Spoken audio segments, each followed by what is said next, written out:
Hello and good evening. Welcome to my channel. I'm Sharoma.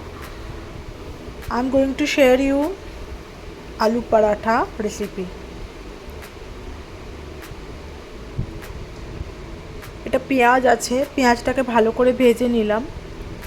ভেজে নিয়ে আপনারা নিশ্চয়ই যে যেভাবে করেন, কিন্তু আমি যেভাবে করি আমি সেটাই শেয়ার করছি। পেঁয়াজটা ভালো করে ভেজে নিলাম, নুন দিলাম, সাদা তেলেই ভাজছি আমি এটা।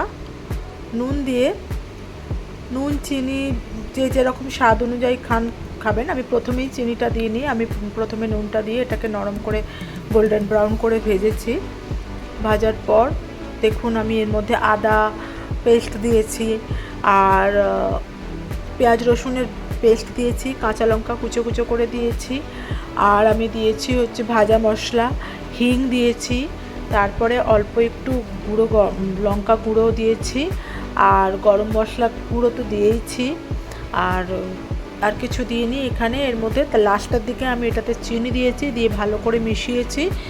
আলু দিয়েছি, আলু দিয়ে ভালো করে মিক্স করে এটা স্টাফিংটা বানিয়ে নিয়েছি। তারপরে ময়দার মধ্যে পুর ভরে আমি ওটাকে সিম্পলিভাবে করেছি, কিন্তু আমি এর আগেও শেয়ার করেছি, তো আজকে আবার শেয়ার করলাম।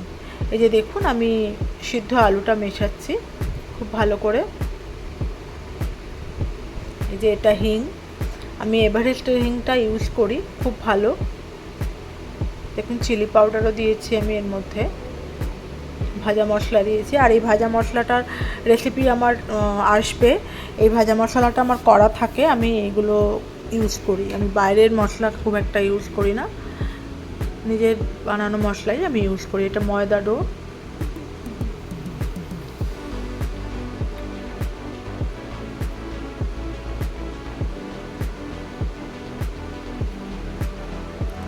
ফ্রাই করেছি আর আলুর তরকারি দিয়ে খেয়েছি, সিম্পল আলুর তরকারি দিয়ে। আজকের জন্য এতটুকুই, পরের ভিডিওতে আবার দেখা হচ্ছে। ভালো থাকবেন, সুস্থ থাকবেন, আর আমার চ্যানেলে অবশ্যই সাবস্ক্রাইব করুন আর শেয়ার করতে ভুলবেন না।